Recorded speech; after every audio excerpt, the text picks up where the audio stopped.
नमस्कार, एक नया दिन और सीधी बात का एक नया अंक लेकर मैं विवेक सूर्य एक बार फिर आप सभी का स्वागत करता हूं। दोस्तों, इसमें कोई दो राय नहीं है कि भारतवर्ष एक कृषि प्रधान देश है और जम्मू कश्मीर की अगर बात करें तो आबादी का बेशतर हिस्सा यहाँ कृषि और एलाइड सेक्टर्स के साथ जुड़ा हुआ है और अर्थव्यवस्था का एक बहुत बड़ा ये कंपोनेंट सेक्टर है। ऐसे में सरकार का यही प्रयास है कि जो किसान हैं उनकी आमदनी को डबल किया जाए, कहीं ना कहीं अतिरिक्त आय के स्रोत निकाले जाएं ताकि किसान से केवल ट्रेडिशनल क्रॉपिंग पर निर्भर ना रहे बल्कि और भी अलाइड सेक्टर से अपनी आय को और बढ़ा सके।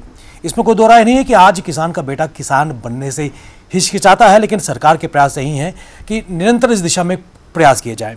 और इसी कड़ी में अभी हॉलिस्टिक एग्रीकल्चर डेवलपमेंट प्रोग्राम भी आया है।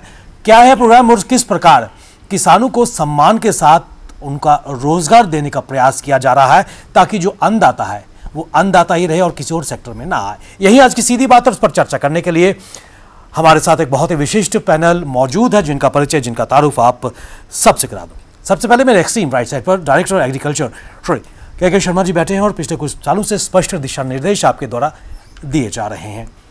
इनके बिल्कुल साथ में बैठी हैं मैम शुभ्रा शर्मा जी, जो डायरेक्टर एनिमल हस्बेंड्री है, और खासकर किस प्रकार इस शोबे में जो किसान है एलाइड सेक्टर में आकर कहीं ना कहीं डेयरी और उसके साथ साथ जो बाकी सेक्टर्स हैं उसमें अपनी आय को और भी बढ़ा सकते हैं, उस पर आप मंथन रखेंगी। मेरे एक्सट्रीम लेफ्ट साइड पर सर्वप्रथम सरदार तेजेंद्र सिंह वजीर बैठे हैं, जो मेंबर है किसान एडवाइजरी बोर्ड के और पिछले काफ़ी सालों से लगातार किसानों की आवाज़, उनके मुद्दों को उठाते आए हैं।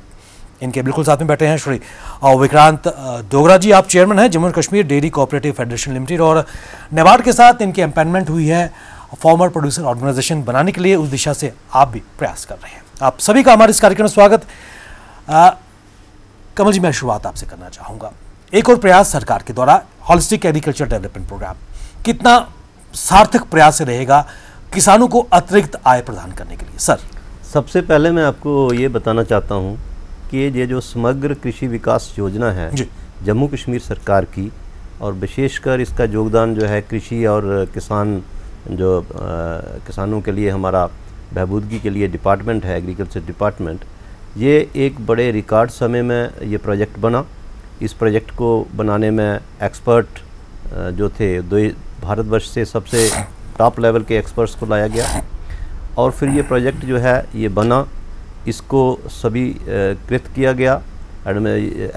हमारी यूटी एडमिनिस्ट्रेशन ने इसको लागू किया, और ये प्रोजेक्ट जो है अप्रैल महीने से अब ये कार्यान्वित है हमारे यूटी में, और पूरे देश में ये अपनी किस्म का एक अनूठा प्रोजेक्ट है जिसको तकरीबन बहुत सी जो भारतवर्ष की स्टेट्स हैं वो इसको स्टडी कर रही हैं और इसको आगे चल के फॉलो करेंगी।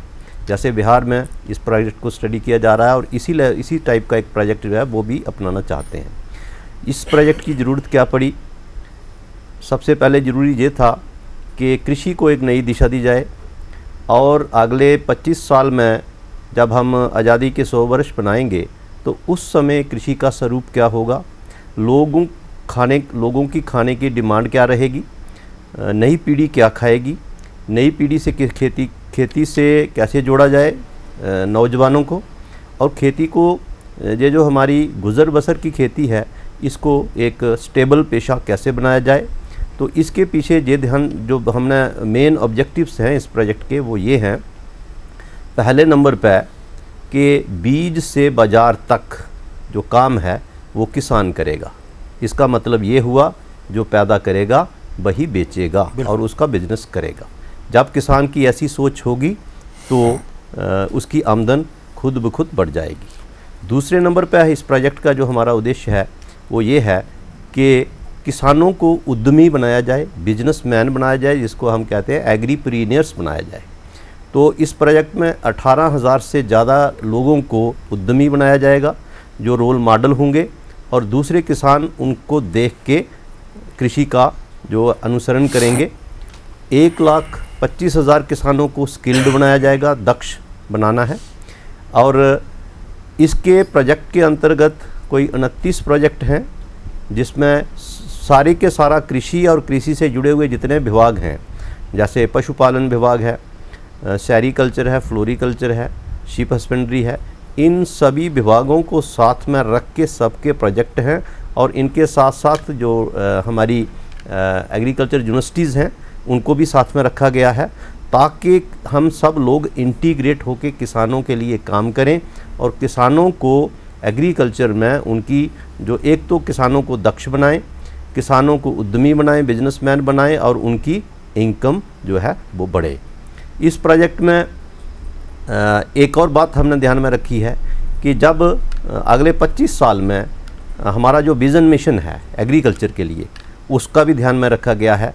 तो बीज से लेके चाहे वो पानी की व्यवस्था हो, इरिगेशन, बीज की व्यवस्था, जो फर्टिलाइज़र्स हैं उनकी व्यवस्था और टेक्नोलॉजी को बहुत ध्यान में रखा गया है। जब तक हम टेक्नोलॉजी को खेती के साथ नहीं जोड़ेंगे तो नई पीढ़ी हमारे साथ जुड़ने वाली नहीं है, क्योंकि मेहनत मशक्क़त वाली जो खेती है वो नई पीढ़ी इससे कतराती है। नई पीढ़ी इसलिए एग्रीकल्चर में नहीं आती कि इसमें फ़िज़िकल वर्क बहुत करना पड़ता है। अगर हम इसको टेक्नोलॉजी से जोड़ेंगे, खेती सस्ती होगी, कास्ट ऑफ जो कल्टीवेशन है जिसको लागत मूल्य कहते हैं वो कम होगा, इनकम बढ़ेगी। नए बच्चे जो पढ़े लिखे बच्चे हैं, इंजीनियर्स, MBA, ये इस खेती के साथ जुड़ेंगे।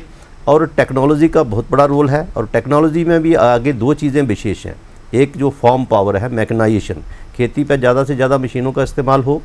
माइक्रो इरिगेशन, बूंद बूंद से पानी की जो टेक्नोलॉजी है, चाहे वो ड्रिप है, स्प्रिंकलर है, रेन गन्स हैं, रेन पाइप्स हैं, इन सब का इस्तेमाल हो।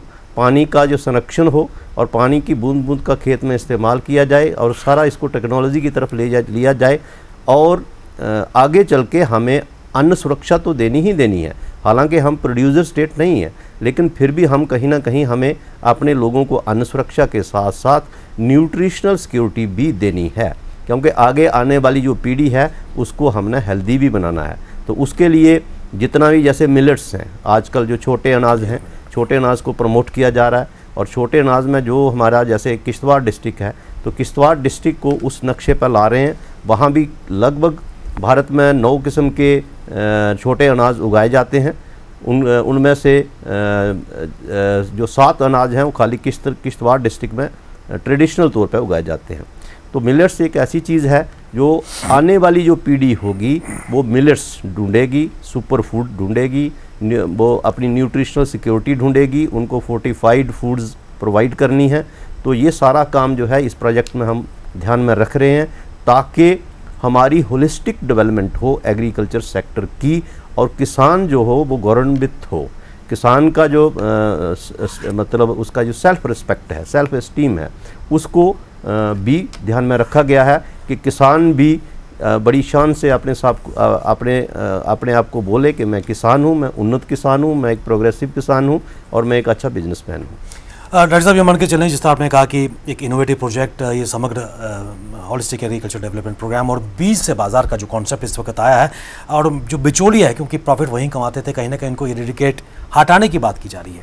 स्टूडेंट मैं आपकी तरफ आना चाहूँगा और इस हॉलिस्टिक एग्रीकल्चर डेवलपमेंट प्रोग्राम की अगर बात करें, एग्रीकल्चर और एलाइड सेक्टर्स जिसमें आपका एक इम्पॉर्टेंट विभाग है जो कार्य कर रहा है, किस तरीके से प्रयास हो रहे हैं कि किसानों की जो इनकम है, आय है, वो बढ़ सके? मैं पहले तो विवेक जी मैं आपका बहुत शुक्रिया अदा करूंगी कि आपने मुझे इस प्लेटफॉर्म पे एक मौका दिया। हॉलिस्टिक एग्रीकल्चर डेवलपमेंट प्रोग्राम जो सरकार की एक प्रायोरिटी है इस वक्त, एक प्रोग्राम सरकार ने ये जो लॉन्च किया है, इसमें इस विषय पे चर्चा हो रही है, तो इसके लिए मैं थैंक यू वेरी मच।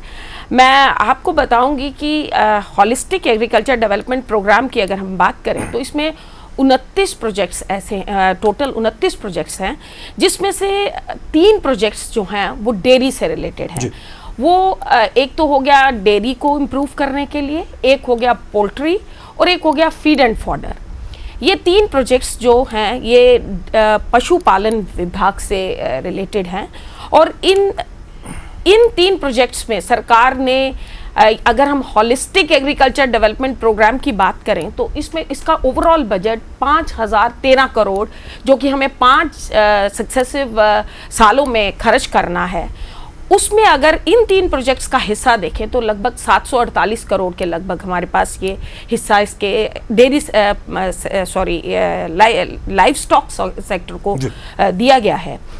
इसमें ये कोशिश की गई है, क्योंकि अगर हम डेयरी की बात करें तो डेयरी में हम बेशक मिल्क सरप्लस हैं, लेकिन अभी भी कुछ ऐसे कार्य हैं जो अभी करने पड़ेंगे जिससे हमारा फार्मर जो है, लाइव स्टॉक फार्मर की अगर मैं बात करूं तो उसको हम एम्पावर कर पाएंगे। जैसे अभी भी हमारे, अगर हम मिल्क प्रोडक्शन तो सरप्लस हो गई, लेकिन मिल्क प्रोसेसिंग की अगर बात करें, मिल्क वैल्यू एडिशन की बात करें, तो उसमें कहीं हम बहुत पीछे हैं। तो एक हॉलिस्टिक एग्रीकल्चर डेवलपमेंट प्रोग्राम में एक ये इनिशिएटिव लिया गया कि हम जो 2% हमारी मिल्क प्रोसेसिंग है उसको हम बढ़ा के लगभग 8.5 या 9 के लगभग इसको ले जाएं। इसी तरीके 4 गुना जो हमारा मिल्क है, वो लोग अगर मिल्क प्रोड्यूसर्स मिल्क प्रोड्यूस करते हैं, उनके पास इतनी सरप्लस प्रोडक्शन होती है, लेकिन वो प्रोसेसिंग में आने से पहले ही खराब हो जाता है।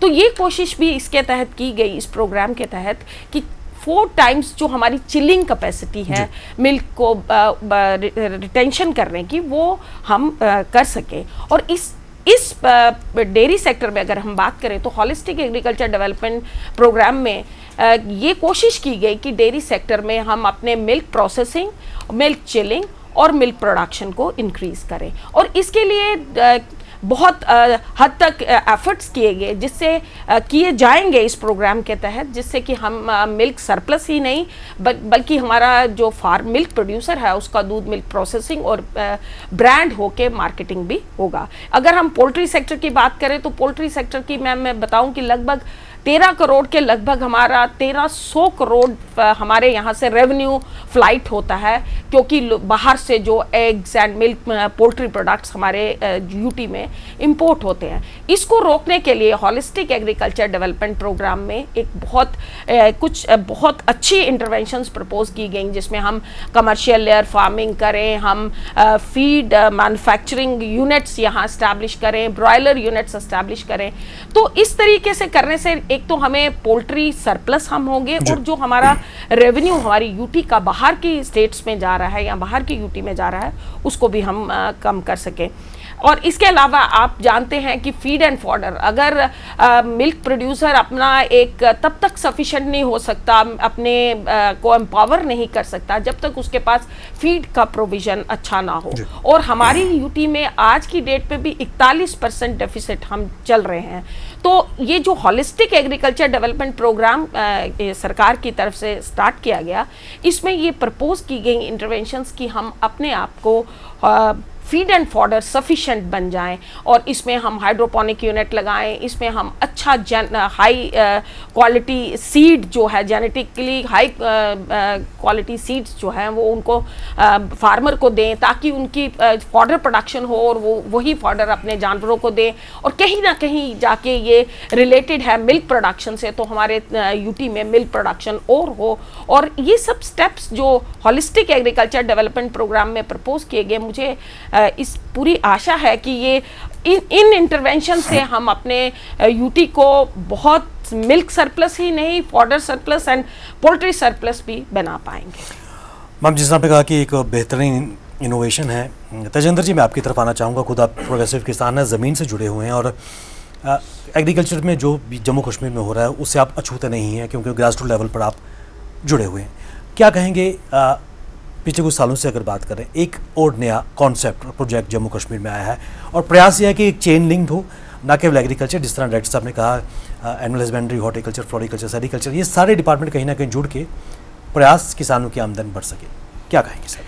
जिस तरह की, पहले तो आप का चैनल का बहुत धन्यवाद कि आपने एक बड़े ही अच्छे इशू पे आज यहाँ पे डिस्कशन रखी है। देखिए सूरी साहब कि पिछले 3-4 साल से हम देख रहे हैं कि जो सरकार का फोकस है वो एग्रीकल्चर की तरफ यहाँ पे आ गया है। बहुत सारी स्कीम्स बन रही हैं, सेंटर से भी बड़ा प्रेशर है कि भाई जम्मू कश्मीर को अपलिफ्ट किया जाए, और माननीय एलजी साहब मनोज सिन्हा जी ने एक कोशिश करी कि भाई बाहर के एक्सपर्ट्स को ला के यहाँ पे एक होस्टेलिक एग्रीकल्चर पॉलिसी बनाई जाए, होस्टेलिक एग्रीकल्चर पॉलिसी बनाई जाए। हमने भी उसके हर प्रोग्राम में शिरकत की, चाहे वो श्रीनगर में जब पॉलिसी बनने के टाइम प्रोग्राम हुआ, या जम्मू में इसकी जब लॉन्चिंग हुई, जब इसकी ट्रेनिंग शुरू हुई।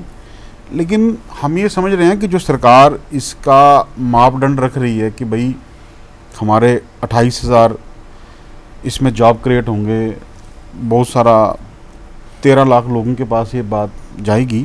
सबसे बड़ी बात मैं आपको बताऊं कि हमारा बड़ी देर का एक्सपीरियंस है, किसी भी प्रोजेक्ट को लॉन्च करने के लिए ना फंडिंग एक बहुत बड़ा इशू आता है। बिल्कुल सही बात। जब कभी टाइमली फंडिंग नहीं होती तो हमारे बहुत सारे किसान परेशान होते हैं। अगर आज भी हम देखें, हम हमेशा मैकेनाइजेशन की बात करते हैं, तो जितने भी हमारे फार्मर्स ने मैकेनाइजेशन के लिए अप्लाई किया गया है उनको उसके पैसे नहीं मिल रहे। तो उस किस्म से हमें ये बंदिशें इसमें पड़ रही हैं। दूसरी बात कि भाई इस पॉलिसी का आना, मैडम जी ने बड़ी अच्छी बातें करी, डायरेक्टर साहब ने भी बड़ी अच्छी बातें करी कि भाई क्या होता है कि गवर्नमेंट सेक्टर में जब कोई स्कीम बनती है तो वो नई नई शादी की तरह होती है जी। हम चाहेंगे कि इसके जो नताइज हैं वो हमें ग्राउंड पर नज़र आएँ। ठीक है, पॉलिसी बनी है, एक इसको डिजिटलाइज किया गया, ये बड़ी अच्छी बात है कि भाई जिस तरह हमारे फार्मर्स को प्रॉब्लम रहती थी पहले, उसके साथ साथ हम चाहेंगे कि जो हमारे आम फार्मर हैं, बहुत सारे फार्मर हमारे ट्राइबल फार्मर्स हैं, मोबाइल्स का उनके पास, उनका भी इसमें पूरी तरह से ख्याल रखा जाए कि भाई इस पॉलिसी में ख्याल रखा जाए कि कहीं ऐसा ना हो कि डिजिटलाइजेशन के ज़माने में वो लोग उससे अछूते ना रह जाएं। उसके बाद यहाँ पे मैंने पिछली बार भी ये बात की थी यहाँ पे माननीय एलजी साहब के सामने, कोई भी स्कीम जो है वो जब तक बैंकेबल ना हो, कोई भी काम जब तक बैंकेबल ना हो, जिस तरह आप देखिए बड़ी सारी सेंट्रली स्पॉन्सर स्कीम है उसमें बैंक पूरी तरह से मदद कर देता है, उसका बैंकेबल होना बड़ा ज़रूरी है, उसकी वाइबिलिटी का होना बड़ा ज़रूरी है। मैडम जी ने बात यहाँ पे की कि फीड और फॉडर की बात यहाँ पे हुई। अगर हमारे फार्मर को इस समय परेशानी है, वो परेशानी ये है कि फीड और फॉडर बहुत महंगा हो गया है। हम इसमें एक ऐसा प्रोविज़न भी रख सकते हैं कि हम फार्मर को फीड और फॉडर पे सब्सिडी दें, क्योंकि कभी कभी क्या होता है कि स्कीमें होती हैं कि भाई आप ये देखें, बड़ी बार हमने देखा है कि भाई 50 लाख रुपए का यूनिट है जो फीड एंड फॉडर के लिए, 25 लाख रुपए सब्सिडी है, 25 लाख रुपए फार्मर ने करना है इन्वेस्ट। अगर हम एक फीड प्लांट जाके देखें राजपुरा में, वो 25-25, 30-30 करोड़ रुपए की इन्वेस्टमेंट वाले प्लान है, जो पैलेट्स निकलते हैं, जो सिस्टम निकलता है। तो हमें इस तरह सोचना चाहिए कि हम अपने फार्मर को फीड और फॉडर पे सब्सिडी दें। ठीक है जी। उसमें बहुत सारी सरकारों ने ये किया है कि वो मिल्क पे सब्सिडी दे रहे हैं, जो फार्मर प्रोड्यूस कर रहे हैं ना मिल्क, उस पर सब्सिडी दे रहे हैं। कि बहुत सारी चीज़ों में जब सब्सिडी हम देते हैं, कई बार हम हमारे यहाँ से फार्मर लाते हैं गायें, फिर बाद में वो गायें आगे पीछे हो जाती है। और हम चाहेंगे कि ऐसी स्कीम हम बनाएं कि हम इंटरेस्ट सबमिशन को भी बीच में इसमें ऐड करें, ताकि इंटरेस्ट सबमिशन जब हो जाए किसी भी प्रोडक्ट में तो उसकी वायबिलिटी आना शुरू हो जाती है और फार्मर भी काम करता है। जिस तरह मैं एक डेयरी फार्मर हूँ, मैंने डेयरी लगाई, तो आपने कहा जी आपने डेयरी लगाई, आपका जो कैपिटल इन्वेस्टमेंट है और जो आपकी वर्किंग कैपिटल है उस पर सरकार सब्सिडी देगी। उसके बैंक लोन पे जो आपका लोन है, लोन पे इंटरेस्ट सबमिशन आपको देगी, तो वो फार्मर भी ढंग से काम करेगा। बड़ी बार ऐसा होता है कि भाई सब्सिडी के लालच में, जब आजकल क्या है कि एक जब भी हम इस हॉस्टली में जा रहे हैं तो फार्मर हमारे जा रहे हैं, उनको एक ही बात बताई जा रही है कि आपको इस पे सब्सिडी है। मैं उन भाइयों से रिक्वेस्ट करता हूँ जिन्होंने ये प्रोजेक्ट बनाए हैं, क्या उन्होंने हर एक प्रोजेक्ट की IRR वैल्यू निकाली है? IRR वैल्यू क्या आएगी फार्मर को जब भी कोई हमारा बंदा करेगा, काम करेगा, 50 लाख रुपए लगाएगा, उसकी IRR वैल्यू क्या आएगी, उसको रिटर्न बैक क्या आएगा? और जो DPR बनी है, मैं इन सब अपने मूवीज़ जो मेहमान यहाँ पे आए हैं इनसे रिक्वेस्ट करूँगा कि जो जो हमारे यहाँ पे, क्योंकि इसमें ना हमें एक प्रॉब्लम, अगर हम यूनिवर्सिटी से बात करते हैं वो कहते हैं डिपार्टमेंट को पता होगा, डिपार्टमेंट से बात करते हैं यूनिवर्सिटी को पता होगा कि भाई जिसने ये प्रोजेक्ट बनाया ना जी, मैं छोटा सा, आपको पता ही है हम फ्लोरिकल्चर खित्ते से महबूद रखते हैं कि एक छोटा सा प्रोजेक्ट यहाँ पे नर्सरी का बना है जिसमें 4.5 लाख रुपया बताया गया है। हम चाहेंगे कि इन प्रोजेक्टों के साथ साथ जिन जिन साइंटिस्टों ने ये बनाई है हमारी प्रोजेक्ट्स, उनकी जो DPR बनाएंगे उसकी जो रिटर्न है वो भी हमें बताएं, क्या रिटर्न उसमें आएगी।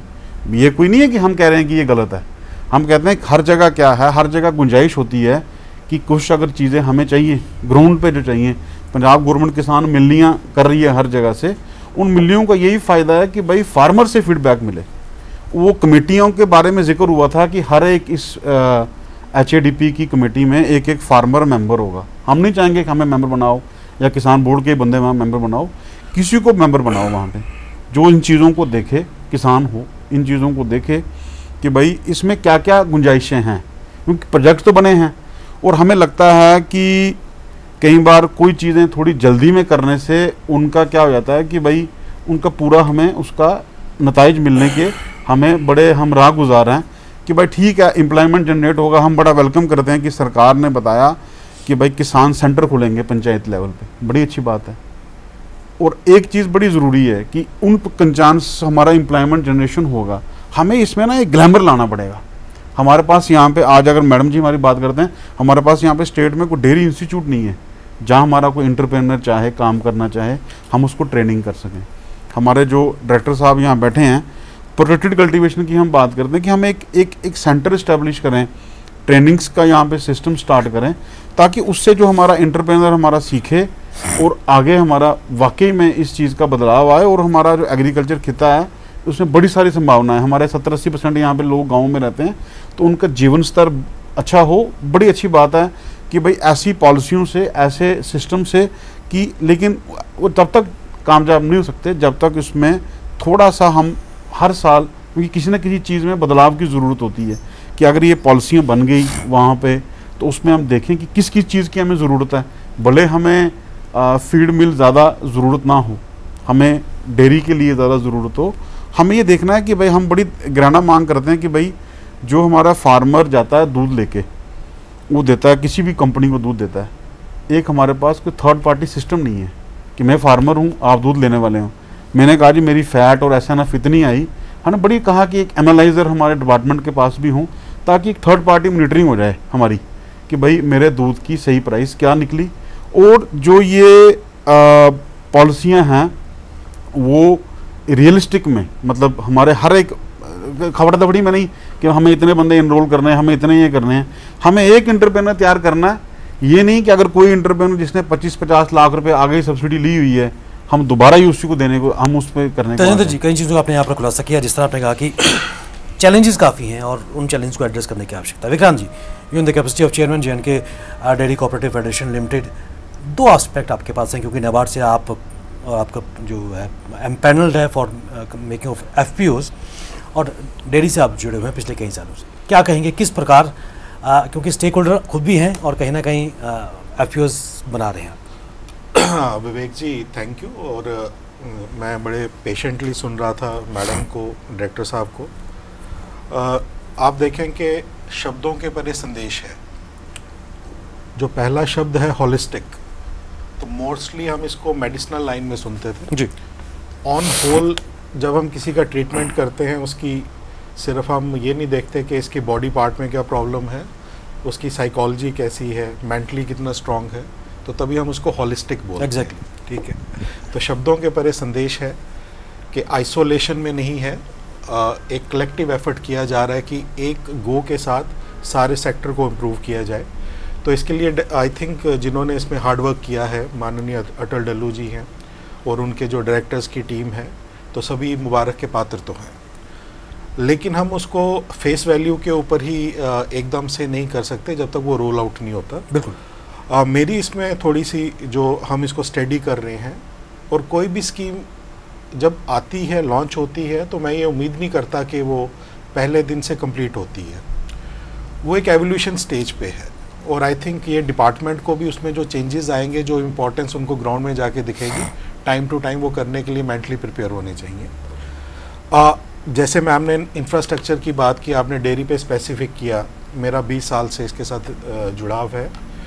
आई थिंक जो प्रॉब्लम मुझे नज़र आ रही थी पिछले 20 साल के अंदर, वो थोड़ी सी कम्प्लीटली अनएड्रेस्ड है इस स्कीम के अंदर और जनरली डेयरी पॉलिसीज़ में। आप देखें कि डायरेक्टर साहब ने कहा कि बीज से बेचना, आपको ये जान के हैरानी होगी और आप शायद इसको जानते भी होंगे कि हमारी जो अर्स्टवाइल स्टेट है और अब करंट यूटी है, पूरे length and breadth of the country हम ही एक यूटी हैं जहाँ पे हमारे दूध के रेट फार्मर फिक्स नहीं करता। तो हम इस आइडिया के ही एंटी हैं। The rates of milk are decided by director CAPD, और डायरेक्टर मैडम बैठे हैं, ये कोऑपरेटिव से भी वाबस्तगी रखते हैं। एक सीधा सवाल मैं एडमिनिस्ट्रेशन के इनके थ्रू पूछूंगा कि अगर कंट्री में किसी भी स्टेट के में यूटी में ये प्रैक्टिस है, तो हमारे ऊपर भी लागू रखिए। और अगर हमारी ही स्टेट में यूटी में ये प्रैक्टिस है कि दूध तो मैं पैदा करूंगा और एक डायरेक्टर साहब हैं उसके रेट फिक्स करेंगे, तो आई थिंक मैंने 2 दिन पहले किसी मीटिंग में कहा कि हम ये वो पाप कर रहे हैं, हमें नरक में जगह नहीं मिलेगी। फार्मर के साथ इस लेवल की नाइंसाफ़ी आई थिंक जो होती चली जा रही है, तो इसको कहीं रोकने का समाधान नहीं किया गया। हम इंफ्रास्ट्रक्चर, अब एक चीज़ मेरे भाई तजिंदर ने बोली, glamour. I think the word is lucrative. आप किसी भी बिजनेस को, किसी कारोबार को लिक्रेटिव कर दीजिए, किसी नौकरी को लिक्रेटिव कर दीजिए। अब आपको उसको इंसेंटिवाइज करने की ज़रूरत नहीं है, क्योंकि जब उसमें किसी भी एक इंडिविजुअल को लगेगा इसमें प्रॉफिट है, तो वो दुनिया भर के साधन करके उस एक्टिविटी में जंप इन कर लेता है। आप आज यहाँ पे एक अच्छी सी नौकरी रख दीजिए, 5,000 महीना, कोई नहीं आएगा। आप वही 25,000, 30,000, 40,000 बोलिए, लाइनें लग जाएंगी। डेयरी को ल्यूक्रेटिव नहीं किया गया हमारी स्टेट के अंदर, और तभी आई थिंक ये इशू काफ़ी हद तक पीछे रह गया। हॉलिस्टिक में मार्केटिंग को एड्रेस नहीं किया गया। मैं थोड़ा सा आई थिंक मैं सॉरी चाहूँगा कि हमने पीछे एक सर्वे किया था। हमारे पास जम्मू कश्मीर के अंदर अगर मैं 20 लाख लीटर की प्रोसेसिंग कहूँ तो रेडीली अवेलेबल है, और जिसके 20 लाख लीटर में से आई थिंक यूटिलाइजेशन में 4 लाख भी नहीं है। सो हम इंफ्रास्ट्रक्चर सरप्लस है। 13 से 14 मिल्क प्रोसेसिंग यूनिट्स कश्मीर के अंदर नॉन फंक्शनल हैं, या वो सिर्फ कैपेसिटी पे 5% काम करते हैं। तो हमें वो देखना पड़ेगा कि इस इंफ्रास्ट्रक्चर ए प्रॉब्लम, क्या इंफ्रास्ट्रक्चर देने से डेयरी का उद्धान हो जाएगा? जहाँ पे रिफॉर्म्स की ज़रूरत है, रिफॉर्म करने की ज़रूरत है। गवर्नमेंट को बड़ा दिल दिखाने की ज़रूरत है कि कल से हमने पहले भी ये डिमांड रखी 370 धारा हटने के बाद, कि जब अब वो स्पेशल स्टेट जहाँ जो बहाने दे के हमें इस चीज़ से वंचित रखा जाता था कि नहीं अधिकार है, हम रेट फिक्स करेंगे, तो धारा 370 के बाद तो आई थिंक वो चीज़ नहीं रुकनी चाहिए थी। जितनी भी डेयरी डेवलपमेंट की मीटिंग्स होती हैं, मैडम भी करते हैं, डुल्लू साहब भी करते हैं, मैं वो लिस्ट पढ़ता हूँ, और कहीं पे भी वो कॉपी टू उसमें डायरेक्टर CAPD नहीं होता। क्या वो सिर्फ खेल खराब करने के लिए बैठा है कि सारी कितनी अच्छा काम हुआ एनिमल हस्बेंड्री में पिछले 3 सालों में? हमारी दूध की प्रोडक्शन बढ़ी है, लोग डेयरियां लगा रहे हैं, लेकिन जब आप उसको अपर सीलिंग दे देते हैं, अब होगा क्या कि कोई भी प्रोजेक्ट जब हम कोई लॉन्च करते हैं, चाहे डेयरी का हो, एग्रीकल्चर का हो, उसका एक बिजनेस लॉजिक होना चाहिए, बिजनेस वैल्यू होनी चाहिए। आज जो रेट डेयरी डायरेक्टर CAPD चाहे श्रीनगर के हैं, जम्मू के हैं, और इवन हमारी जो DC मैडम है, पिछले महीने उनका भी नोटिस पढ़ रहा था मैं, आप उन रेट्स के ऊपर मुझे डेयरी वाइबल करके बताइए। मैं सारे एक्सपर्ट्स को चैलेंज करता हूँ कि अगर वो कहते हैं कि 30-35 रुपये गाय का दूध है, 50 रुपये बफलो का दूध है, तो कॉस्ट, अभी फीड की बात तजिंदर जी कर रहे थे, आप उन्हीं MRP को ले लीजिए, उन्हीं रेट्स को ले लीजिए, और किसी एक कंसल्टेंट को बोलिए कि आप एक डेयरी की DPR बनाइए, उसको प्रॉफिट में दिखाइए। सो दोनों चीज़ों को एड्रेस करना है। आई थिंक इस इनिशिएटिव को हम लूज़ नहीं कर सकते। हॉलिस्टिक की अगर बात हुई है, मैं इंटेंशन के लिए गवर्नमेंट को, डुल्लू साहब को, उनकी टीम को 100 में से 100 नंबर देता हूँ। मैं हर उनकी मीटिंग को हमने देखा भी है पास से, दे हैव द इंटेंट, लेकिन हमें राइट जगह पे स्ट्राइक करना है। इंफ्रास्ट्रक्चर से पहले मार्केटिंग को एड्रेस करना है, और जो एक रिफॉर्म की ज़रूरत है, जैसे पूरे देश में किसान अपनी पैदावार का खुद रेट देता है, तो मेरा स्टेट का फार्मर क्यों पीछे रह जाए? चैलेंजेस का आपने भी यहाँ पर जिक्र किया। डॉक्टर कमल जी, मैं आपकी तरफ आना चाहूँगा। जिस तरह आप शुरुआत में कहा कि बीज से बाजार तक, और चुनौतियों का जिक्र यहाँ पे तेजेंद्र जी और विक्रांत जी ने किया। सर क्या कहेंगे? बड़े इम्पॉर्टेंट इश्यूज यहाँ तेजेंद्र जी ने और विक्रांत जी ने रेस किए, तो उन पे ही मैं आता हूँ। पहले सबसे पहले ये है कि DPRs प्रोजेक्ट्स की बनी हैं। कैफेटेरिया ऑफ एक्टिविटीज़ जो है वो पूरा डिस्क्राइब्ड है। इस प्रोजेक्ट में करना क्या है, एक्टिविटी क्या होगी, स्टैंडर्ड ऑपरेटिंग प्रोसीजर्स क्या होंगे, डिज़ाइन क्या रहेगा किसी भी यूनिट का। तो ये जो सारी चीज़ें हैं पहले क्लैरिटी से दी गई हैं। उसके बाद चैलेंजेस और गैप्स जो हैं वो बड़े सही बात ये आपने डिस्कस की है कि मार्केटिंग इश्यूज़ को एड्रेस करना है। तो मार्केटिंग इश्यूज़ को एड्रेस करने के लिए सबसे पहले जो इम्पोर्टेंट विक्रांत जी ने इशू उठाया कि दूध के जो रेट हैं वो CAPD डिपार्टमेंट जो है ये फिक्स करता है। इस कमेटी में कभी मैं भी मेंबर था एज एग्रीकल्चर इकोनॉमिस्ट। ये जो रेट फिक्स होता है, जो मैं समझता हूँ ये मिनिमम सपोर्ट प्राइस है। ये कोई फिक्स नहीं है कि इससे ऊपर कोई अपना दूध नहीं बेच सकता। ये एक मिनिमम सपोर्ट प्राइस है। फिर भी हम इसको एक पूरा तरीके से, अच्छे तरीके से दोबारा देखेंगे और गवर्नमेंट तक ये बात हम डिस्कस करेंगे क्योंकि फार्मर जो दूध पैदा करेगा वो अपना रेट खुद फिक्स करता है। अभी भी जम्मू में ऐसी डेयरीज़ हैं जो दूध जो है 60 रुपये किलो, 60 रुपये लीटर बेच रही हैं। तो जो रेट CAPD से ऊपर फिक्स होके जो रेट फिक्स होता है उससे ऊपर दूध बेचना किसान बेच सकता है, उसको कोई मनाही नहीं है।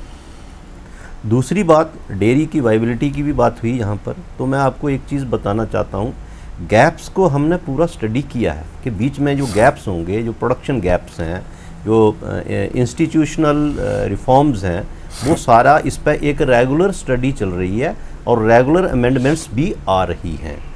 अब डेयरी की बात जब हम करते हैं तो मैं आपको एक चीज़ बताना चाहता हूँ।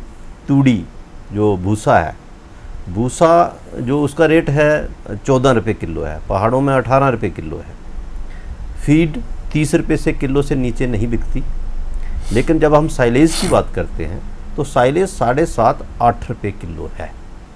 डेयरी को वाइबल बनाना है तो सबसे बहुत इम्पॉर्टेंट चीज़ है कि साइलेज को हम ज़्यादा से ज़्यादा प्रमोट करें।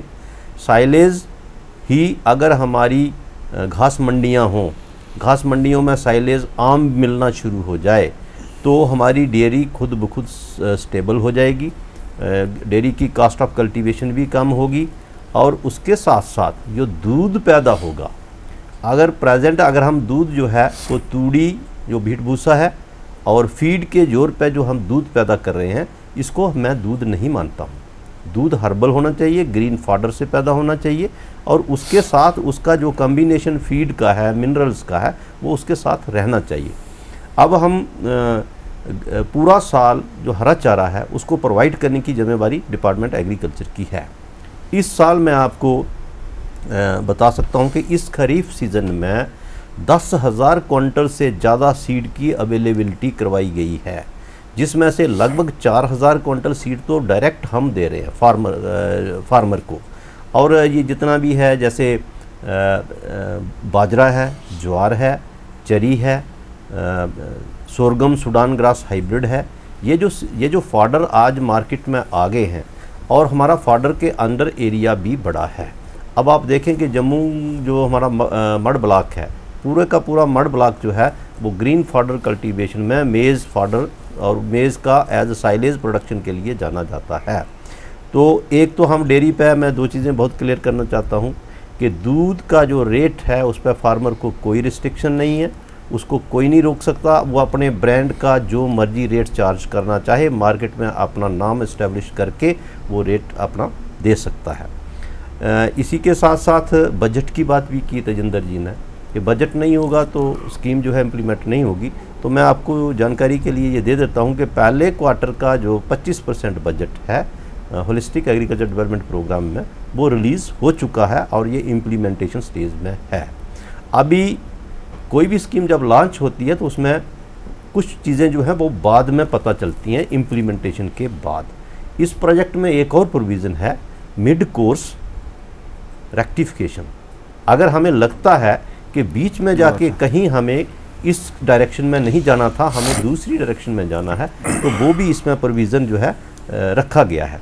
होलिस्टिक एग्रीकल्चर डेवलपमेंट जो प्रोग्राम है, ये एक बहुत बड़ा विज़न और मिशन लेके आया है और किसानों तक इसको पहुंचाने के लिए हमने डैशबोर्ड का इंतज़ाम भी रखा, किसान साथी पोर्टल है, ऑनलाइन ट्रेनिंग्स के लिए उसको प्रोविज़न रखा है, एप्लीकेशन किसान ऑनलाइन दे सकता है।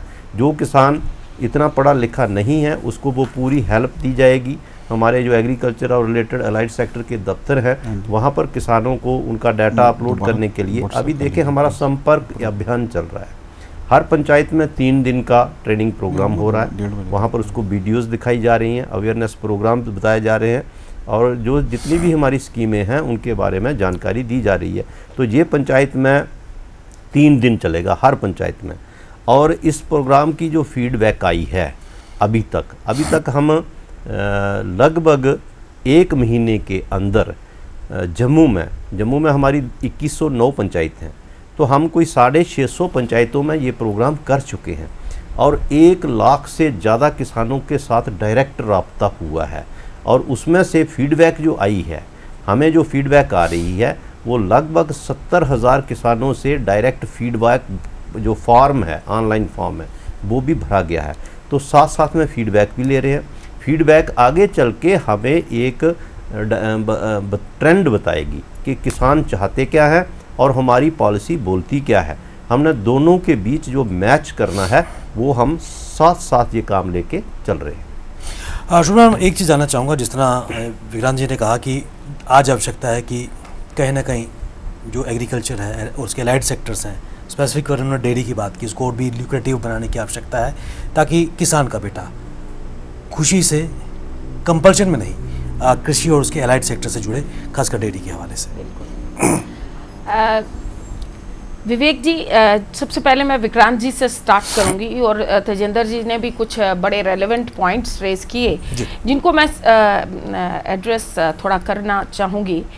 जैसे सर विक्रांत जी ने बात की कि rates of milk fixed by CAPD department, यही इनका एक इशू था कि फार्मर के बीच में इन्वॉल्वमेंट नहीं होती है और उसको फार्मर प्रोड्यूसर है और उसको पता नहीं रेट सरकार फिक्स कर रही है।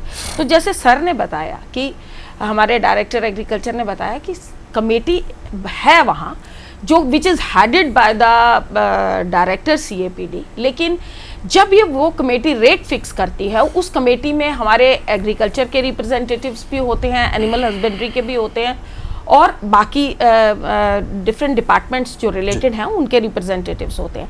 और हमारा फीडबैक कि तूड़ी का क्या रेट है, एक गाय को कितना फीड देंगे और उससे कितना मिल्क प्रोड्यूस होगा, कितनी फॉडर की कंजम्पशन है, वो सारी डाटा हमारे से लेके वो रेट को फिक्स करते हैं।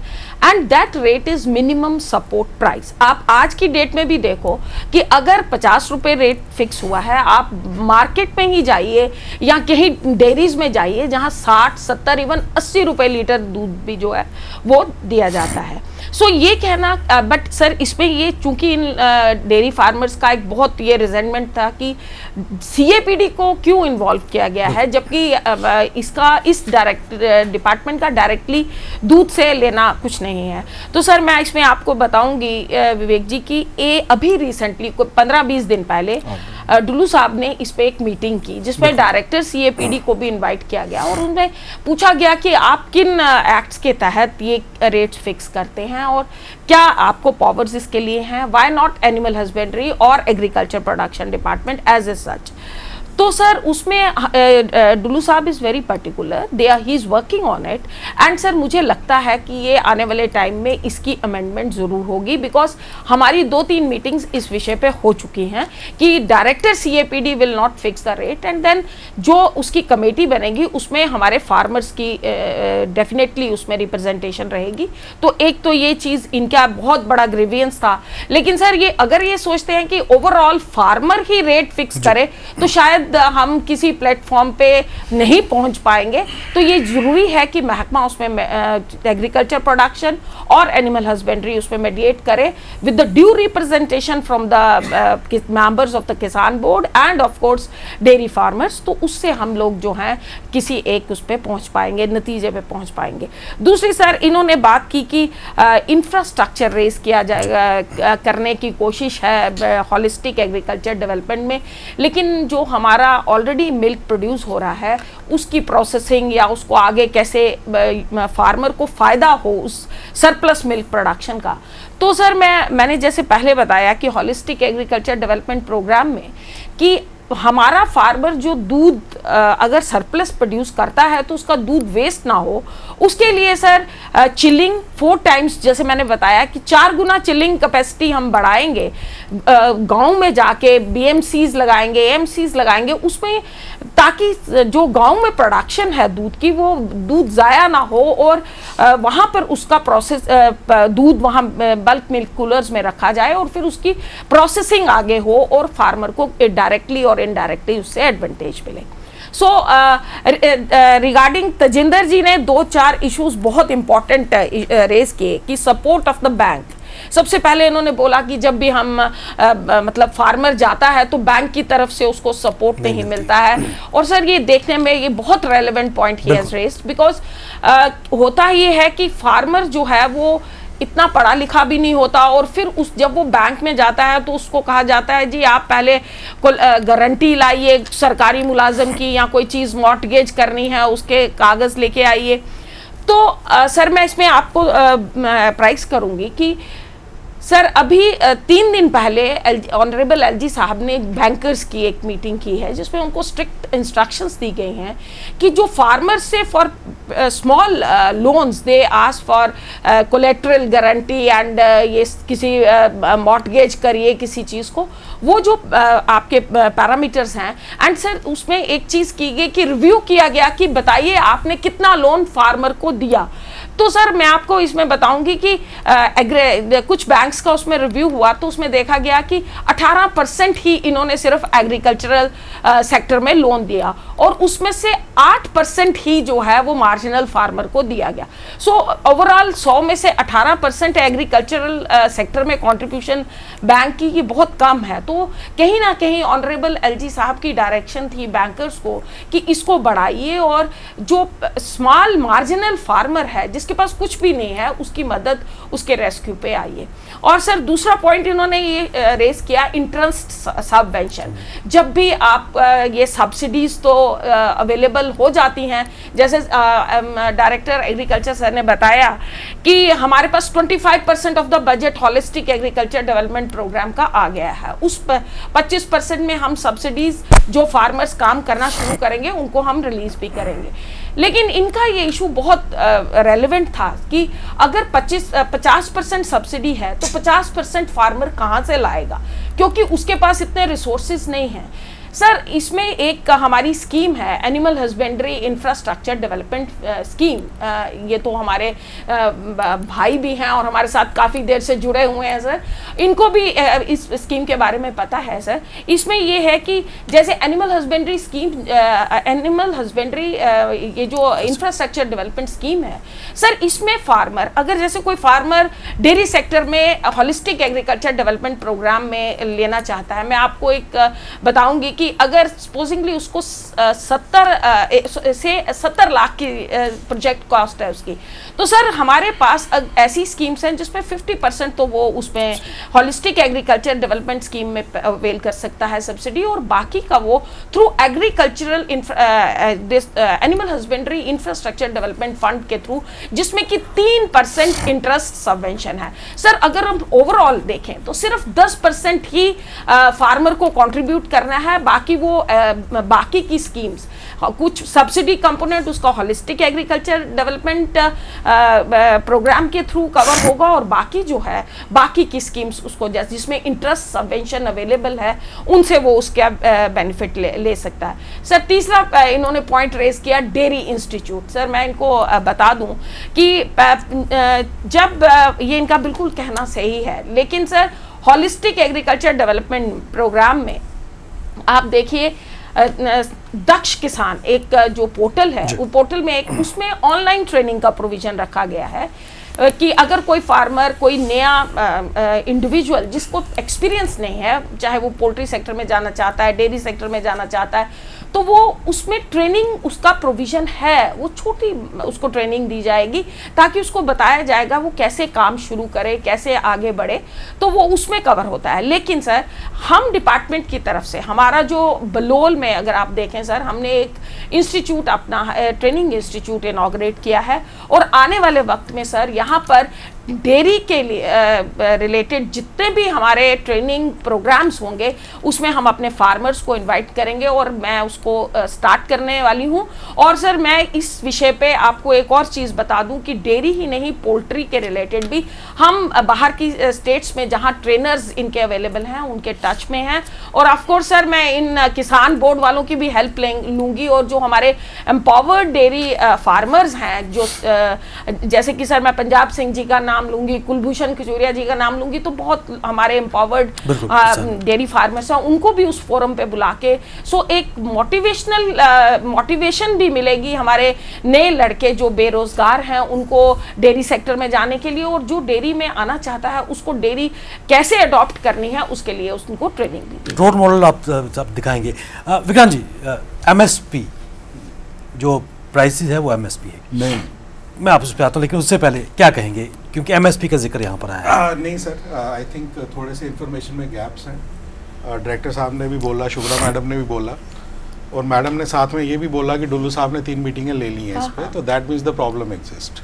ठीक है जी। एसेंशियल कमोडिटी एक्ट 1955, उसका जो मैंडेट है सर वो ये था कि किसी राष्ट्रीय आपदा में सरकार को वो रेट थोड़े पीरियड के लिए फिक्स करने का अधिकार था। उसको कंटिन्यूटी में चलाया गया, और मैं इसलिए बड़ा फर्मली बोल रहा हूँ कि I am the only person जो इसको लेके हाई कोर्ट जा चुका है। मैं हाई कोर्ट के ऑब्जर्वेशंस देना चाहता हूँ। मैडम दोबारा अगर आपने नोटिस को ये पढ़ लेंगी तो आई थिंक क्लियर हो जाएगा कि 3 महीने में एक मीटिंग इनकी होनी थी। गवर्नमेंट ने उस समय कहा था कि पहले आपको अधिकार नहीं है, हाई कोर्ट की ऑब्जर्वेशन थी रेट फिक्स करने का। मैंने स्टार्ट में कहा कि अगर किसी और यूटी के अंदर, स्टेट के अंदर ये प्रैक्टिस है तो यहाँ भी लागू रखिए, अगर नहीं है तो उसको रोकिए। चैलेंज क्या मैं आपको बताता हूँ। आप कहते हैं कि दूध को खरीदना है, एक मेथड है, इंडस्ट्रियल है, फैट एसएनएफ का, एक एनालाइजर से देखा जाता है कि आपकी फैट कितनी, एसएनएफ कितनी, फार्मर को उसका रेट मिलता है। दूसरा जो पॉपुलर मेथड है वो पनीर मेथड है, पनीर फाड़ के देखा जाता है क्या। मैडम 290 रुपये रेट जो है वो जम्मू में है और 245 श्रीनगर में है। एसएनएफ पार्ट होता है फैट का। आई कैन चैलेंज यू, अगर आप कोई भी वाइड ट्रांजैक्शन, घर में तो मेरे भी 70 रुपये का कोई दूध दे सकता है, लेकिन वो कभी जीडीपी का हिस्सा नहीं बनेगी। अगर यही 290 रुपये का पनीर किसी डेयरी से वो उसको बिल करके देता है, ठीक है जी, और वो उसकी ट्रांजैक्शन रिकॉर्ड हो रही है, वो उसके बैलेंस शीट में आ रहा है, ऐसे ब्लैक और अनफॉर्मल इकोनॉमी में आप 200 रुपये का दूध और पनीर बेच लीजिए, कौन पूछ रहा है। लेकिन अगर आपको उसको फॉर्मल करना है, 295 का जो वो पनीर बेचेगा, it is a criminal act. इसकी आप लीगैलिटी को समझिए। हम सिंपल सी ये बात कह रहे हैं कि क्या सरकार को अधिकार है या नहीं है। हमारा ये मानना है कि अधिकार नहीं है। हम रेस्ट ऑफ द कंट्री से जुड़ चुके हैं। Why an elite group of officer 5-10 people decide the rate of milk जो मैंने पैदा किया। मैं तो सिंपल सी इतनी सी बात कह रहा हूँ, एंड इसको हमें एड्रेस करना पड़ेगा, क्योंकि एक बहुत बड़ा पाइस प्रोजेक्ट गवर्नमेंट चला रही है होलिस्टिक का। Holistic means complete. और अगर मार्केटिंग को आप अनएड्रेस छोड़ दोगे, रिफॉर्म्स को आप अनएड्रेस छोड़ दोगे, तो हमारी डायरेक्शन डिफरेंट हो जाएगी। तो आई थिंक इसको अगर हम दोबारा से सेकंड स्केल पे देखें, तो थोड़ा सा इसका डायग्नोसिस करें, तो आई थिंक आपको कहीं पे कॉमन ग्राउंड मिल जाएगी कि मैं क्या बोल रहा हूँ। सेकंड, मैं थोड़ा एफपीओस पे आना चाहूँगा क्योंकि टाइम थोड़ा हम फास्ट चल रहे हैं। गवर्नमेंट ऑफ इंडिया का एक एम्बिशियस प्रोजेक्ट है 10,000 एफपीओस का, और आई थिंक होलिस्टिक के अंदर भी काफ़ी सारी डेयरी में 500 और 300 आई थिंक एग्रीकल्चर में प्रपोज की गई हैं। मैडम मेरी आपसे ये रिक्वेस्ट रहेगी कि ऑलरेडी पिछले 18 से 24 महीने के अंदर जो कोऑपरेटिव सेक्टर में काम हुआ है, तकरीबन 1,500 कोऑपरेटिव्स क्रिएट हुई हैं, और मैं आपको ये बताना चाहूँगा कि डेयरी और कोऑपरेटिव का चोली दामन का साथ है। आप रेस्ट ऑफ द इंडिया का एग्जांपल ले लें, किसी भी स्टेट के अंदर अगर डेयरी इकॉनमी की बात होगी तो 80-90% कोऑपरेटिव में डेयरी का शेयर होता है।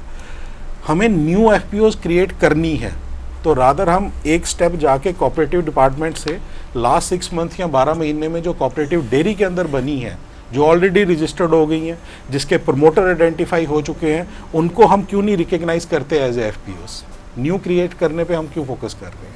एक चीज़, ऑलरेडी उनको एनरोल किया जा सकता है, जो ऑलरेडी एग्जिस्टिंग है, 6 महीने 12 महीने पुराने हैं।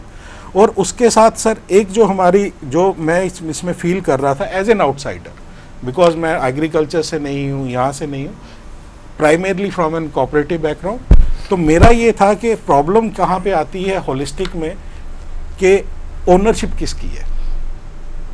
आई थिंक डायरेक्टर साहब मेरे साथ एग्री करेंगे कि हमारा यहाँ पे एक थोड़ा 3 साल का जो मेरा एग्जाम्पल रहा कि क्या ये प्रोजेक्ट एग्रीकल्चर का है, एनिमल हस्बेंड्री का है, कोऑपरेटिव का है, बैंक्स का है, किसका प्रोजेक्ट है। तो हमें यहाँ पे जॉइंट ओनरशिप की बात करनी चाहिए। किसान बेनिफिट हो रहा है चाहे किसी का भी प्रोजेक्ट हो, तो जहाँ पे कोऑपरेटिव वाले को लगता है कि ये मेरा प्रोजेक्ट नहीं, वो अपना इंटरेस्ट छोड़ देता है। एग्रीकल्चर वाले को लगता है कि हमारा यहाँ पे शायद कोई विजिबिलिटी डिपार्टमेंट की नहीं, वो पीछे हट जाता है। लेकिन हमें ये समझना पड़ेगा ये होलिस्टिक है, ये सबके लिए है, और फार्मर यहाँ पे अल्टीमेट बेनिफिशियरी होना चाहिए, और वहाँ तक हम सबका साथ। देखिए, जिसमें कोई दो राय नहीं है कि एक बड़ा इंपॉर्टेंट टॉपिक शुरू हो गया कि भाई दूध के रेट फिक्स करने की बात है। अगर 370 यहाँ से हट गया तो मैं समझता हूँ कि ये दूध का जो हमारे पे ये कैप था, ये भी हट जाना चाहिए। पिछले दिनों में हम होटल डुल्लू जी से मिले थे जी। उन्होंने भी हमसे वादा किया है कि भाई अगले 1 महीने में हम इसको हटा देंगे। और हमने इसके बारे में जो हमारे यहाँ के एडवोकेट जनरल साहब हैं उनसे भी इसके बारे में बात की है कि इस एक्ट के बारे में हम किस तरह से प्रोविजन कर सकते हैं और इस एक्ट को हटा सकते हैं। बाकी यहाँ तक यहाँ बात इसमें आई है कि भाई मैडम जी बड़े ज़ोर शोर से काम कर रहे हैं, पिछले 1 साल से शायद इस डिपार्टमेंट में आए हैं, तो उन्होंने बड़े सारे बदलाव लाने की बात की है। लेकिन जो हमारी सजेशंस हैं वो बड़ी काम की सजेशंस हैं कि ये जो हमें तो ये लग रहा है कि भाई जो सेंट्रली स्पॉन्सर्ड स्कीम्स हैं जी। उसको ही इसमें लाया गया है, जो हम समझ रहे हैं इन चीज़ों में लाया गया है। बशर्ते कि हम देखें हमारे फार्मर की नीड क्या है। अगर हम एक एग्जांपल डेयरी की लेते हैं, हमें लगता है कि यार अगर 1 रुपया सब्सिडी दूध पे दे दें इस सारे पंगे से, तो हमारे फार्मर को जब 1 रुपया डिपार्टमेंट की तरफ से मिलेगा ना, एक बोनस मिलेगा, तो उसकी इंकरेजमेंट और बढ़ेगी। अगर हम देखें कि डायरेक्टर साहब ने बड़ी अच्छी एग्जांपल दी कि भाई क्यों ना एक हमारे पास J&K एग्रो कॉर्पोरेशन है, वो एक साइलेज का यूनिट अपना लगाए। हम भी दावे से कहें फार्मर्स के भाई ये हमारी स्टेट का यूनिट है। मैडम ये नोट करने वाली बातें हैं, आप बड़े डायनेमिक स्टाइल से काम करते हैं। आज भी आपके लोग कैंप लगा रहे हैं, आज संडे है, अभी मेरे को फ़ोन जो बीच में आया वहाँ एक कैंप लग रहा है, अवेयरनेस कैंप लग रहा है। अवेयरनेस गाँव तक डेयरी की जा रही है, काम हो रहा है।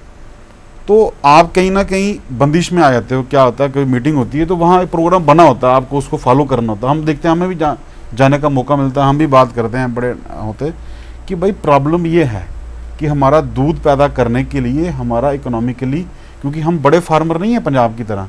पंजाब में पिछले कई साल से इंडस्ट्री है, उन लोगों को टेक्निकली साउंड है, वो दूध पैदा कर लेते हैं, सस्ते में बेच लेते हैं, कोई दिक्कत नहीं है। लेकिन हम लोगों को करने के लिए बड़े सिस्टमेटिक तरीके से जो यहाँ की नीड है, आपने देखा जिन लोगों ने मिलें लगाई हैं ये 25-25 लाख वाली, उनकी वायबिलिटी देखिए ना, उनकी GST रिटर्न मांगी, कितने लोगों ने सेल की है, क्या वायबिलिटी आई है उनको? क्योंकि 50 करोड़ वाले यूनिट से हम मुकाबला नहीं कर सकते। हमें अगर छोटे फार्मर को देना है तो मैंने आपसे एक बात की है, 90% प्रोड्यूसर, ये जग जाहिर बात है, 90% जो प्रोड्यूसर है ना हमारे, वो ट्राइबल फार्मर है। जो बड़े बड़े फार्मर हमारे पास हैं ज़रूर, उन तक ये स्कीम पहुंचनी चाहिए, ये आपकी जिम्मेवारी है। स्मॉल एंड मार्जिनल, जो बड़े छोटे छोटे फार्मर हैं उन तक ये हमारी स्कीम पहुंचनी चाहिए। और दूसरी नेटशल बात है कि भाई फंडिंग के लिए आपको भी स्ट्रिक्टली बात करनी पड़ेगी। हमें मौका मिलेगा, हम भी बात करेंगे बैंकों से। मैं बता रहा हूँ, जो गवर्नमेंट की फंडिंग है, बैंकों की बाद में बात आएगी। जो टाइमली फंडिंग अगर ना मिली, आपको पता है पिछले मार्च में लास्ट टाइम पे कितने परेशान आप भी हुए थे और कितने परेशान हमारे फार्मर भी हुए थे। हमें 2 बार फाइनेंशियल कमिश्नर साहब को ही फ़ोन करना पड़ा कि जनाब अगर आपकी 31 तारीख को 29 तारीख को पैसे आ रहे हैं, 31 तारीख को आपने ड्रा करना है, अगर ड्रा नहीं हुए तो फार्मरों का इंटरेस्ट ही खत्म हो जाएगा। इस बेगरानी थोड़ी बारी होगी, मेरी बारी होगी कि भाई इस किस्म की जो चीज़ें हैं वो नहीं होनी चाहिए हमारी सरकार में। ये हम एक ओपन फोरम में बात करें, हम वो फार्मर नहीं हैं कि हम इसलिए तारीफ़ कर रहे हैं हमने कोई सब्सिडी लेनी है या ली है। आज तक आप रिकॉर्ड देख लो, ना हमें की सब्सिडी की ली है आज तक, ना ली है। हम 24 घंटे फार्मरों के लिए काम करते हैं और फार्मरों के लिए काम करना हमारा पैशन है, हम वो करते रहेंगे। लेकिन जितनी हमें नॉलेज है हम उसके मुताबिक आपको ये बात बता रहे हैं कि भाई एक बड़ा रोल सबका बनता है। हम अगर ये करते रहेंगे ना, ये मेरी जिम्मेवारी नहीं है, ये आपकी जिम्मेवारी, ये आपकी जिम्मेवारी है। जब तक एग्रीकल्चर कोऑपरेटिव्स और एनिमल हस्बेंड्री इकट्ठे नहीं होंगे, एग्रीकल्चर ये नहीं सोचेगा कि किस तरह से हमने अपना ये सस्ता फॉडर देना है फार्मर को, डिपार्टमेंट ऑफ एनिमल हस्बेंड्री ये नहीं सोचेगा कि हमने किस तरह से इनकी टेक्नोलॉजिकली दूध पैदा करना है, और कोऑपरेटिव ये ना सोचेगा कि हमें से अच्छी मार्केटिंग करनी है। तो मैं समझता हूँ कि हम आगे पीछे इसको पूरी तरह से कामयाब नहीं हो पाएंगे। तो उसका मतलब है कि भाई हमारे लिए ये अच्छा मौका आया है, बड़ी बार मौका मिलता है, कभी कभी ये मौका मिलता है, एक अपॉर्चुनिटी मिली है हमारे J&K एग्रीकल्चर को। लेकिन उस अपॉर्चुनिटी को ये ना बताओ कि भाई हमें ऊपर से ये चीज़ आई, हमें नीचे तक। अगर हम छोटे छोटे मुलाजमों से बात करते हैं, बेचारे ये कहते हैं यार ये तो ऊपर से आया, ये हमें करना ही पड़ेगा ऐसे। हमें अगर मिल वाइबल है नहीं है, हमें लगानी पड़ेगी। हमें देखना मिल वाइबल भी है कि नहीं है, यार क्यों परेशानी में पड़े हैं हम, कि पंजाब में हो सकता है मिल वाइबल हो। भाई आपने यहाँ पे बात की कि वो डेयरी इंफ्रास्ट्रक्चर फंड की बात हुई, हम एक बैंक से टाई अप कर लेते हैं। अगर जितने भी हमारे डेयरी फार्मर्स हैं, हम एक बैंक को अपॉर्चुनिटी देते हैं कि आप आइए, आप हमारे साथ एग्रीमेंट करिए कि जितने भी डेयरी फार्मर होंगे वो डिपार्टमेंट हम स्पॉन्सर करेंगे, आप उनको लोन दे दीजिए। आपका डिपार्टमेंट, हमने पिछली बार बात की थी, फिर जब डायरेक्टर चेंज होते हैं बात खत्म हो गई थी। हमने एक बैंक को लाया था, bank is ready to open office in a premises of animal husbandry department, no need of happy कैपिस। जो हमारे प्योर फार्मर्स हैं उनको आपके डिपार्टमेंट से ही वहाँ बैठ के बात हो जाएगी। देखिए बैंक में पब्लिक मनी है, आपके पैसे हैं, डायरेक्टर साहब के पैसे होंगे, सूरी साहब के पैसे होंगे, तो वो पैसे ऐसे तो बैंक दे नहीं सकता। तो उसके लिए हम चाहेंगे कि बैंक भी इसमें बंधा जाएगा कि एक बैंक हो हमारे पास छोटे छोटे फार्मरों को लोन देने के लिए। उसके बाद ये जो स्कीम आपकी बनी है हम उसको बड़ा अप्रिशिएट करते हैं, लेकिन जितनी देर तक इंटरेस्ट सबमिशन की बात ना करें, हम वायबिलिटी की बात ना करें। डाक्टर साहब मेरी बात शायद नाराज होते हैं एग्रीकल्चर वाले कि भाई वायबिलिटी होना बड़ी ज़रूरी है। स्कीम को लॉन्च करना, गांव-गांव में अवेयरनेस कैंप करना, एक यूनिट अगर हम खड़ा कर दें ना, आपको कोई ज़रूरत नहीं है अवेयरनेस करने की। गाँव में जब पता है, अभी इतनी प्रॉब्लम आई हमारे फार्मर्स को कि जितनी भी हमारी सब्जी लगी थी ना यहाँ पे, कुकुरबिट्स क्रॉप्स, दमाना, ककड़ी शकड़ी जो भी यहाँ लगा था, 2-3 बारिशों ने सारा बेड़ा गर्क कर दिया।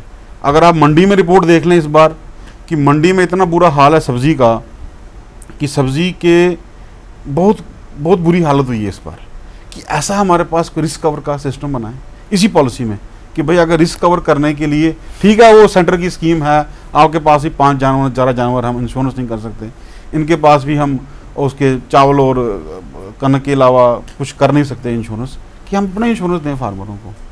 ये ठीक है कि दिल्ली से लोग आए थे, उन्होंने बनाई है ये सिस्टम, सारा सेट किया है। हम अपने लोगों की बात सुने ना, क्या प्रॉब्लम है हमें। मैडम हम इसलिए ये आपसे बात नहीं करते, ये एक बड़ा अच्छा फोरम हमारे टेक वन चैनल ने बनाया, हम उसलिए आपसे ये बात करते हैं कि भाई ये जो पॉलिसी है ये गेम चेंजर हो सकती है हमारी सरकार के लिए। हमारे यहाँ पे जो आप बात आपने की है, जो अनएम्प्लॉयमेंट मिटिगेट हो सकता है। मैंने पिछली बार बात की थी माननीय एलजी साहब से कि भाई अनएम्प्लॉयमेंट की यहाँ प्रॉब्लम है और हमारे पास एग्रीकल्चर का खिता है, उसमें हम कर सकते हैं। बड़ी अच्छी बात यहाँ पे हो सकती है। सरकार को मुबारक है, हमारे जो किसान बोर्ड के मेंबर्स हैं उन्होंने बड़ी मेहनत इसमें की है कि हमने फीडबैक ली, लेकिन हमसे कोई फीडबैक ले तो सही। शॉर्ट टाइम विक्रांत जी बिल्कुल संक्षेप में। मैडम ने जैसे कहा कि 29 प्रोजेक्ट्स हैं, मेरा ये सजेशन होगा कि जैसे मैंने जितनी भी स्कीम्स पढ़ी हैं उसमें काफ़ी हमारे एफपीओज बेनिफिशियरी के लिए आगे आ रहे हैं। हमें थोड़ा सा फ़र्क डालना पड़ेगा इंडिविजुअल एफपीओज और कोऑपरेटिव्स में। जिन स्कीम्स के लिए इंडिविजुअल बेनिफिशियरी है तो वो कोऑपरेटिव में क्यों आएगा, तो सबको एक स्केल पे ना लाया जाए। कुछ स्कीम्स डेडिकेटेडली आप एसएसजी, कोऑपरेटिव्स और एफपीओज के लिए रख दीजिए ताकि फार्मर अट्रैक्ट हो एफपीओज की तरफ जाने के लिए। अगर हमें लगेगा everybody wants to go individual, तो ये मेरा एक सजेशन है। शुभम, एक चीज़ मैं आपसे जानना चाहूँगा। मेरा एक ही सवाल सर। मैडम जी अभी पिछले दिनों में हमारे पास फार्मर मिले थे, हमें मिल्क डे आप कर रहे हैं श्रीनगर में, हमारी सरकार करी, बड़ी मुबारक की बात है। जैसे आप वापस आएंगे जम्मू, एक मिल्क डे हम भी यहाँ करेंगे, क्योंकि हमारा डेयरी फार्मर बड़ा बिजी रहता है, उसको 3-4 दिन का टाइम वहाँ स्पेंड नहीं कर सकता, तो एक मिल्क डे आप जम्मू में भी करिए। मैम एक चीज़ मैं आपसे जानना चाहूँगा, जो ये स्कीम है holistic agriculture development programme, it's in infancy, क्या प्रयास किए जा रहे हैं कि इस मोमेंटम को आने वाले समय में और भी तेज़ किया जाए? बिल्कुल ब्रीफली मैम। सर ये आपने तेजेंद्र सिंह से खुद ही सुना कि हम गांव में पहुंच के, कल भी मैं जब आप मुझे फ़ोन कर रहे थे तो मैं बनी इलाके में कहीं थी, वहाँ पंचायत में थी किसी, नौशहरा भी गई थी, बरनोटी, मतलब सर हमारी कोशिश है कि हम हर ब्लॉक, हर पंचायत तक पहुँचे और लोगों को अवेयर करें कि सरकार की तरफ से बहुत अच्छा इनिशिएटिव लिया गया है। इसमें बहुत अच्छे कंपोनेंट्स हैं, इसकी बहुत अच्छी स्कीम्स हैं, आप आगे आइए और इसका फ़ायदा लीजिए। और सर ये जो विक्रांत जी ने ये कहा कि कोऑपरेटिव्स को एफपीओ कवर में लाया जाए, ये हमारा ऑलरेडी एक प्रयास हमने ये शुरू किया है और अब मैं विक्रांत जी से मिलके उनका पूरा एक ब्यौरा लेके इनकी कोऑपरेटिव्स जो हैं उनको भी हम एफपीओ फोल्ड में लाने की कोशिश करेंगे। और I am very hopeful sir, will be able to lead this and will be able to implement this scheme despite of what constraints they are having. इनके अपने व्यूज़ हो सकते हैं, लेकिन सर बैठ के मिलके कोई भी इशू को हम सॉर्ट आउट कर सकते हैं। तो I am very hopeful that will get this scheme implemented on ground. Kamal ji, क्या मान के चले कि आने वाले समय में, क्योंकि अभी शुरुआत इस कार्यक्रम की हुई है, एक गेम चेंजर जम्मू कश्मीर में हो सकता है? सर ये मैं आपको ये बताना चाहता हूँ कि ये जो वाटरशेड लाइन जो एक बन गई, ग्रीन रेवोल्यूशन के बाद कोविड पेंडेमिक हुआ। कोविड पेंडेमिक के बाद गवर्नमेंट को ये लगा, पूरी भारत सरकार को ये लगा कि जो देश का किसान है वो बहुत कमिटेड किसान है, वो किसी बार्गेनिंग से खेती नहीं करता है, जैसे बाहर के देशों में खेती होती है, हमारा किसान अपनी डिवोशन से अपनी उसे खेती करता है। तो उसके बाद ये एक सोच बनी कि होलिस्टिक एग्रीकल्चर डेवलपमेंट प्रोग्राम बनाया जाए। हमारा विज़न, मिशन और हमारा हर चीज़ की जो क्लैरिटी है, बिल्कुल क्लैरिटी है। चाहे वो सेल्फ हेल्प ग्रुप्स को काम करे, उसमें वुमेन ग्रुप्स हों, self help groups, nutritional security groups women's के हों, कोऑपरेटिव्स हों और फार्मर प्रोड्यूसर ऑर्गेनाइजेशंस हों, हर जो चीज़ है वो अपने दायरे में काम करे। फार्मर प्रोड्यूसर ऑर्गेनाइजेशन में खाली प्रोड्यूसर ही मेंबर होता है, नॉन प्रोड्यूसर उसका मेंबर नहीं होता है। ये बहुत क्लैरिटी की बात है। अगर कोऑपरेटिव्स एफपीओ के दायरे में आना चाहती हैं तो कोऑपरेटिव्स में भी वही लोग एफपीओ में आएंगे जो एक्चुअल प्रोड्यूसर्स हैं, क्योंकि बाद में बात हाईजैक हो जाती है। तो ये जो चीज़ें हैं, इस सब पैरामीटर्स को हमने ध्यान में रखा हुआ है और जैसे प्रोजेक्ट आगे चलेगा तो बहुत सी चीज़ें जो हैं, इसकी जो दिशा और जो इसकी दशा है वो दोनों स्टडी होगी और उसकी जो आगे चल के जो रिफॉर्म्स होंगे, जो चेंजेस होंगी, वो सारा प्रोविज़न बीच में रखा गया है। अल्टीमेटली फार्मर हमारा टारगेट है। जो फार्मर हमारा बड़ा रिसोर्स पुअर है, ये बात मानने वाली है। वो इतना अमीर नहीं है कि वो खुद को खेती को चला ले, उसको स्टेबिलिटी देनी है।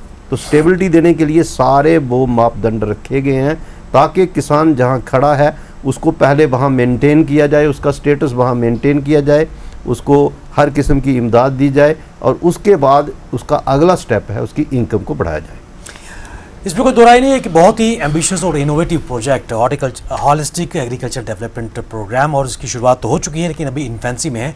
चुनौतियाँ काफ़ी, कहीं ना कहीं जो विभिन्न स्टेक डिपार्टमेंट्स हैं पूरे जोश के साथ अवेयरनेस क्रिएट कर रहे हैं, स्टेक होल्डर मिल रहे हैं, अवेयरनेस क्रिएट की जा रही है और कहीं ना कहीं चुनौतियाँ उनको पार करके ये आशा की जा रही है कि आता है स्टैंडर्ड ऑफ लिविंग बढ़ेगा, उसकी इनकम बढ़ेगी और देश का अंदाज गर्व से देश के लिए अन्न उगाता रहेगा। कमल जी, मैम शोभा जी, जितेंद्र जी और विक्रांत जी, आप इस विषय पर चर्चा के लिए अपने कीमती समय हम सबको दिया, आप सबका बहुत बहुत धन्यवाद। सीधी बात में आज बस इतना ही, इजाजत दीजिए, नमस्कार। टेक वन अब आपके व्हाट्सएप पर। व्हाट्सएप करिए hi 9728253663 पर।